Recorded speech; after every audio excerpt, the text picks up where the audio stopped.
Je n'ai, je pense, pas besoin de vous rappeler à quelle échelle et à quelle vitesse le coronavirus a gagné l'ensemble de la planète.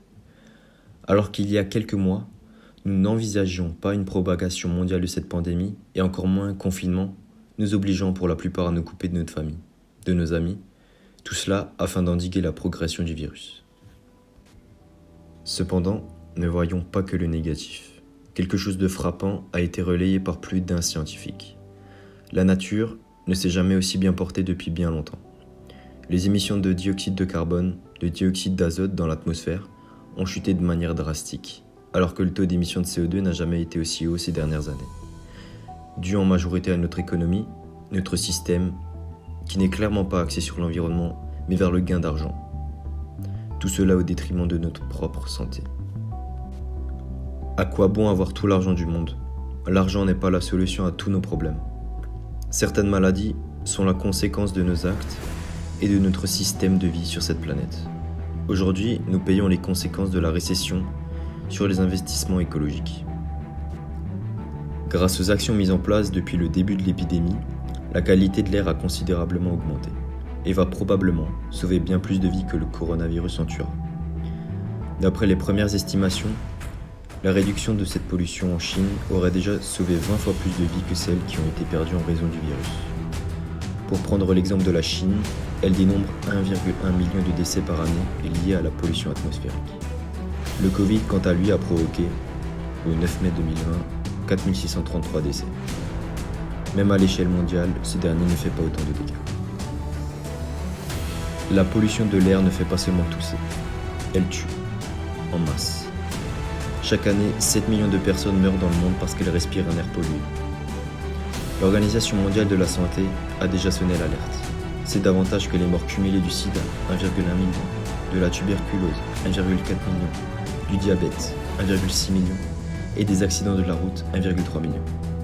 Selon l'OMS, elle serait un facteur de risque majeur des maladies non transmissibles considérées comme étant à l'origine de 70% des décès dans le monde. Selon les estimations de l'ONU, ce risque serait chez les adultes en cause dans 29% des morts par cancer du poumon, 25% par accident vasculaire cérébral et 24% par infarctus, et 43% des maladies pulmonaires chroniques obstructives. Le changement climatique, et notamment la pollution de l'air, affecte donc nos vies beaucoup plus qu'on ne le pense, et cela beaucoup plus que le virus. Le coronavirus approuve à tout le monde qu'il y a un lien direct entre notre économie et la santé de notre planète, de notre santé par la même occasion. Quand allons-nous nous réveiller, changer, évoluer et comprendre qu'il n'est pas envisageable et durable pour notre espèce de continuer sur cette voie, la voie du déni, du réchauffement climatique, de l'inconscience écologique et environnementale? Serait-ce un message de la planète nous visant à prendre conscience de la situation que seul l'être humain a créée? Comme Newton l'a dit, action signifie réaction. Si nous n'agissons pas afin de combattre le réchauffement de la planète, la nature le fera à notre place. Il n'est pas judicieux d'opérer un rapport de force homme-nature. Nous serons toujours perdants. Et comme je l'ai déjà dit, les dinosaures se sont déjà éteints. Alors pourquoi pas nous?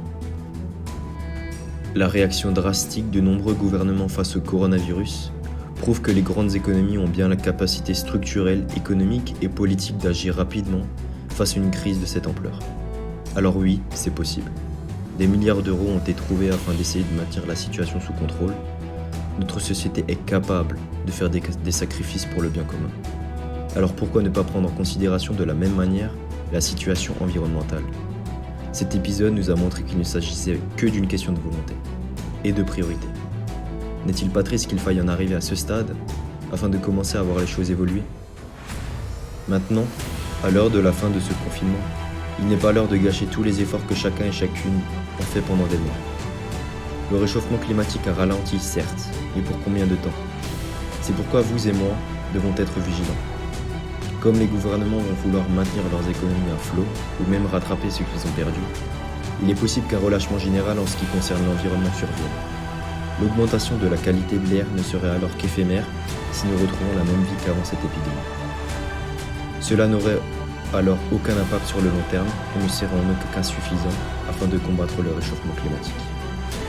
Maintenant que nous savons que le changement est possible, cette crise sanitaire nous offre une opportunité unique. de mettre en place des changements structurels nécessaires à la transition écologique et un système économique durable et responsable. Si nous ne changeons pas notre façon de vivre, personne ne le fera à notre place. La nature, quant à elle, réagira. Cette crise n'était peut-être qu'un avertissement. Il est temps de réagir, le temps est compté désormais.